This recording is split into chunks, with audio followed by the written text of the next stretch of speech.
Lizzy Anjorin is in the news again. Yes, I know that you might be tired already because I saw the comment section. A lot of persons are saying this woman is such a troublemaker. And some other persons are also condemning or criticizing the person that gave her the platform this time around with GISTUBE. Yes, GISTUBE, invited her on his platform. He has this thing where he interviews people and people are like, oh, do you mean that your platform is now open to every dictum and Harry? Because we used to respect your platform, you used to bring the dignitaries and people who had stories to tell. And I mean, in my opinion, I think Lizzy Anjorin has stories to tell.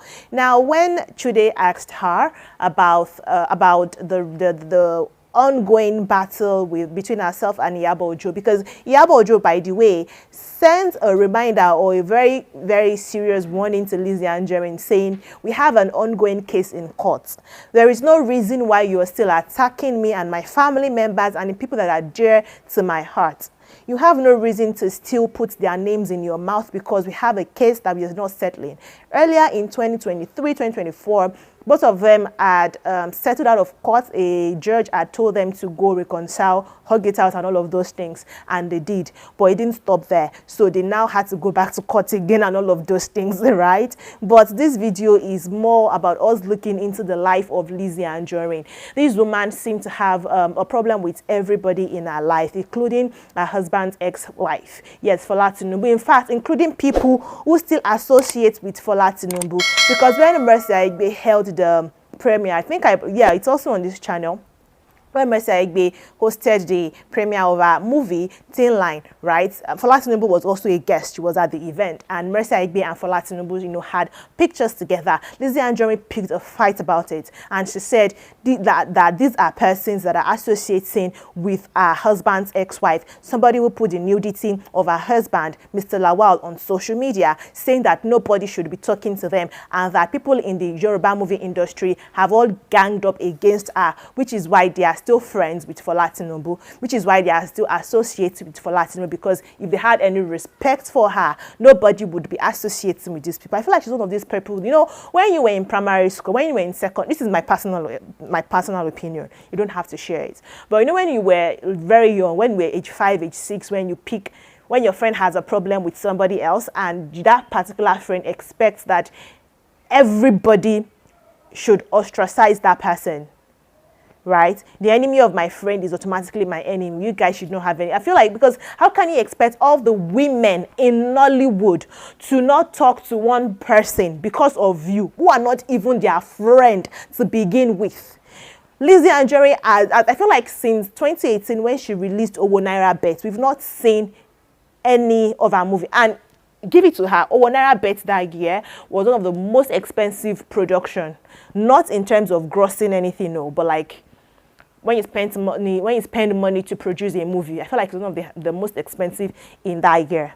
So you can give it to her, which is why she says she's one of the richest. She's very rich. Her husband is rich. She's a business tycoon, and she has no time to go after people. But if they come for her, she gives them boss, not just boss. For every bass, there's an equal and opposite boss in Lizzy Anjorin's book, right? So she said that. Well, let's talk about this woman. We really don't know her actual age, but I am very confident she's in her 40-something year, because she was in the same league and class with the Mercy, Iyabo Ojo, and all of those. And these women are in their 40s now, late 40s even, not early 40s. I feel like, they're about 47, 45 years old now. So Lizzy also should be in that age range, from between 45 and say 50. I'm not really certain her age. Please don't come for me. Tifo, thank you. But this woman is from Badagry, Lagos State. She claims that the late Alaafin of Oyo is her father by association, because the man also was a guest at the premiere of the movie Owo Naira Bet back in 2018. Lizzy Anjorin was born Elizabeth Ibukunlua Anjorin in Badagry. She's from Badagry, Lagos State. And education basically was in Lagos State and all of those things, but she gained admission into the Olabisi Onabanjo University at Goiwe back in 2003. She dropped out of school to pursue acting, so she joined, groups and theater groups and troops, and she was learning under people, and by 2009, she had become a big name in the year. I mean, Lizzy in her prime was good. She was an amazing actress. She had this character, Madame Kofo character, and all of those things, and she produced movies. For like 2012, she started producing her own movies. So she had her time and her run in the Yoruba music space. You can't argue that with Lizzy Anjorin, right? But she still graduated from Olabisi Onabanjo University. It took her a while. She returned to school, and 2017 she graduated, having studied transport planning and management from the university, from the Olabisi Onabanjo University located in Agoiwoye, Ogun State. Anyways, that's basically it about her education. She was a single mother for the longest time. Lizzy Anjorin has shared that she didn't grow up rich. She grew up in a very poor family. Her mother, she had her mother and her grandmother, they were the ones who actually, raised her. They had to sell stuff. She said she's had to hawk stuffs and all that. So her story is that one of grass to grace. And people are saying it's still very obvious that you still carry that poor mentality. People can be mean, I promise you. People can be very mean. Persons are saying she's still carrying that mental, which is why she feels like everybody's out to get her. Everybody doesn't want her to succeed and all of those things. Yeah, she was a single mother for the longest time. She has a very beautiful daughter. And in 2020, she got married to Mr. Lawal, who, by the way, so they got married. It was in June of 2020 they held their ceremony. But earlier in the year, himself and his ex-wife, welcomed a child in that same 2020. So it's like, and she said, Lizzy insists that herself and Mr. Lawal were not in a relationship while he was with Fola Tinubu. That is the ex-wife. She also insists that he used to be like a big brother, that they shared a friendship of over 10 years before it eventually developed into love, and then they got together and got married, right? So she's insisted so many stories, and people are like, your stories are not really adding up. We don't really know what to believe. And she's come for Fola Tinubu so many times, saying that the children she shares with her husband, or she said she shares with her husband, are all not her husband's child and all of those things. And her daughter, Florida, who she welcomed with Mr. Lawal shortly after they got married, is the only biological child of Mr. Lawal. That all the other women, excuse me, Fola Tinubu is not the only woman who has children, for Mr. Lawal, including Lizzy. Outside of Lizzy, there are some other women who he's been married previously too, right? So, but she insists that none of the children these women have belongs to her husband. And people are like, Mr. Lawal, I better go and run DNA on Florida, because if you have about 6 children and your wife is insisting that you're not the father to these children, that you guys have run DNA tests on these children and you're not the father, what makes you think that Florida is also yours?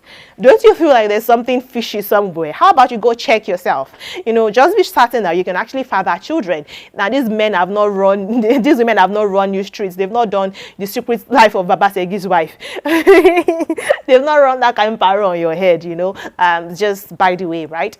But yeah, she's had troubles with a lot of persons. In 2019, it was herself and Tony Abraham. And it didn't end until Tony Abraham had to come online to swear and cry and curse and all of those things. That was when it ended, because Lizzy insisted that Tony Abraham was trolling her, was opening private pages and all of those things and sending people to abuse her.